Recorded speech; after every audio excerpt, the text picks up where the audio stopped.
Hello guys, welcome back my channel for educational video. Please click on subscribe button if you like my video. Today we have discussed two calculation of DQ, V and beta parameters charge transfer spectra. It is a very important part in a BSc, MSc in organic chemistry, so don't be skip our video. First इसमें हमारा point आएगा D1 complex metal complex. ठीक है, अब D1 complex metal complex क्या होते हैं हम ये पढ़ेंगे. तो पहले क्या होता है ना, D1 जो configuration do not have any inter electronic repulsion. D1 जो कॉन्फ़िगरेशन होगा वो हमारा इलेक्ट्रॉनिक रिपल्सन नहीं करेगा. And the single electron resides in the 12G orbital ground state. When T2G orbital set hold, the single electron energy of lower set is 4dq and the energy of the higher set 2Eg. State energy is plus 6dq and there occur a single transition. तो यहाँ पर T2G और Eg जो है वो हमारे energy orbital हैं. इसके ये हम प्रॉपर हमारी पिछली वीडियो में एक्सप्लेन कर चुके हैं. तो अगर आपको ये 2 पॉइंट समझ में नहीं आ रहे हैं तो प्लीज़ आप हमारी पहले वाली वीडियो देख लीजिए. उससे आपका ये कॉन्सेप्ट है T2G और Eg वाला, यह आपका क्लियर हो जाएगा.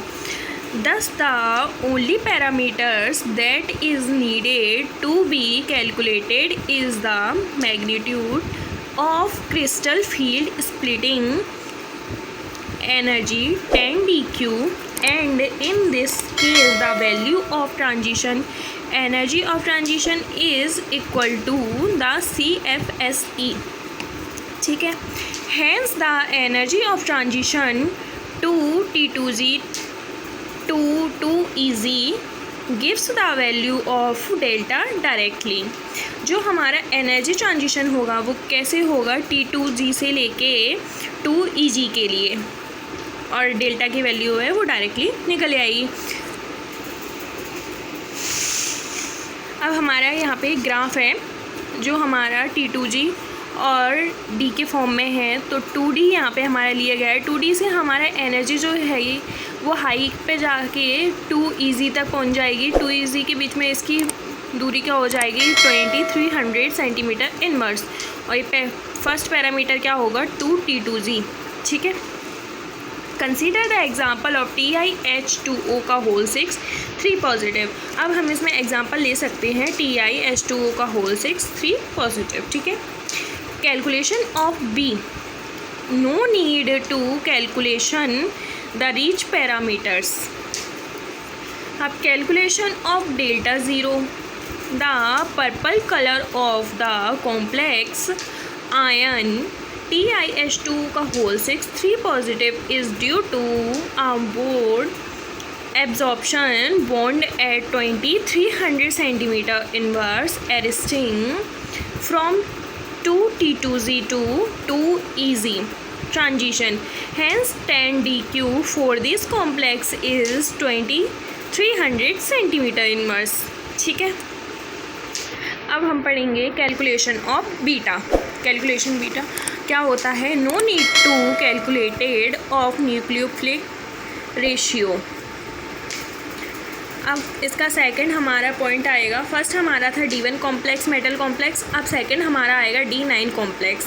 इन D9 octahedral metal complex the ground state filling of electron. जो हमारा D9 ऑक्टाहेड्रल मेटल कॉम्प्लेक्स होगा वो इलेक्ट्रॉन से फिलिंग होगा. ठीक है, यहाँ पे है हमारा T2G6 and Eg3 where 2Eg energy state with 6dq value. मतलब जो हमारा 2Eg एनर्जी है वो 6dq वैल्यू में होगा. 2T2G एनर्जी स्टेट की जो वैल्यू होगी वो प्लस 4dq वैल्यू होगी. ठीक है, the sign of dq is opposite that for D1 with a 2Eg ground state and a 2T2G excited state. Like the D1 case, the only parameters that is needed to be calculated is D9 complex is the magnitude of crystal field splitting energy. जो हमारा D1 case होगा parameter में, वो हमारा calculate करेगा D9 complexes को, ठीक है। Hence the energy of the transition 2Ez2 to T2Z gives the value of delta directly. मतलब जो हमारा एनर्जी ट्रांजिशन होगा 2Ez से लेके 2T2Z तक, वो हमारे डेटा की वैल्यू डायरेक्टली आ जाएगी, ठीक है। Consider the example of CuH2 का होल 6 2 पॉजिटिव। अब इसके लिए calculation of B, no to calculate the Racah parameters, okay. And second is calculation of delta 0 in the UV visible spectra of CuH2 का whole 6 2 positive. The bond at 1200 centimeter inverse is due to spin allowed 2Ez2 to T2Z transition, and hence then dq for this complex is 12,000 centimeter inverse। हमारा यहाँ पे है ना energy के splitting कर रहे हैं, T2G आ रहा है, EG आ रहा है।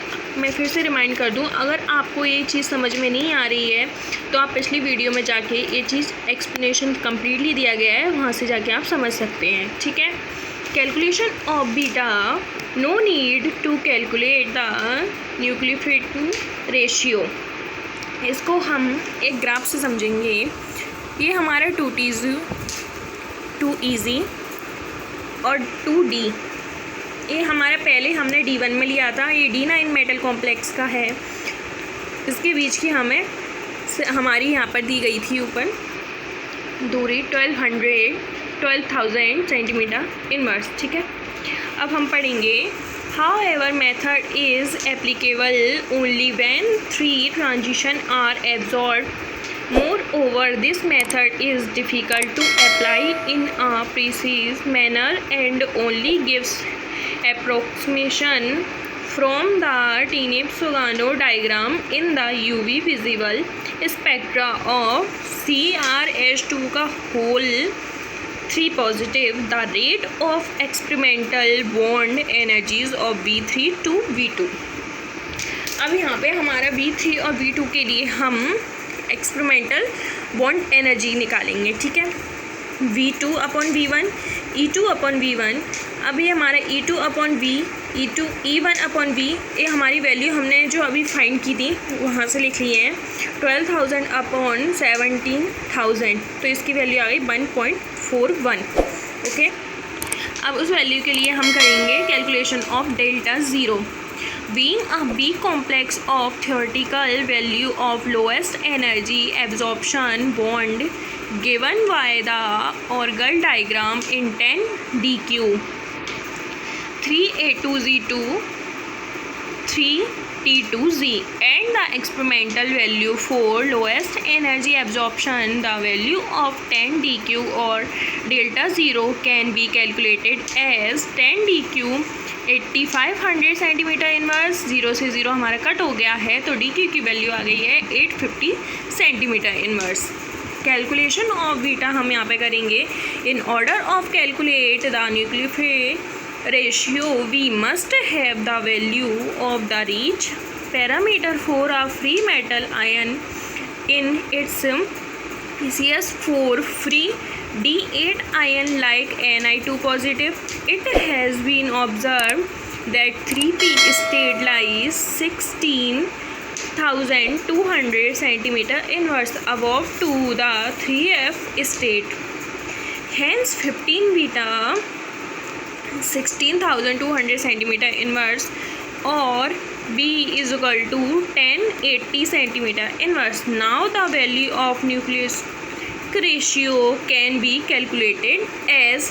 अब हमारा यहाँ पे न्यूक्लियस के लिए हम इसका रेशियो निकालेंगे, ठीक है, बीटा के फॉर्म में। तो beta free ion 905 upon 1080 centimetre inverse, इनकी यूनिट सेम होनी चाहिए, ये आपको खास ध्यान रखना है, ठीक है। तो इसका आंसर आ जाएगा हमारा 0.838 सेंटीमीटर इनवर्स।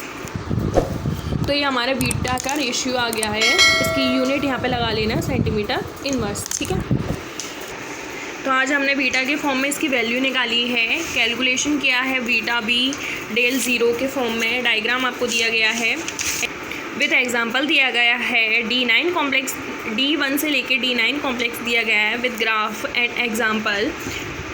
सो आपका यहाँ पे calculation of DQ B and beta parameters, charge transfer spectra topic complete हो चुका है। अगर आपको वीडियो पसंद आया तो प्लीज़ लाइक करें एंड ज़्यादा से ज़्यादा सब्सक्राइब करें। Thank you so much.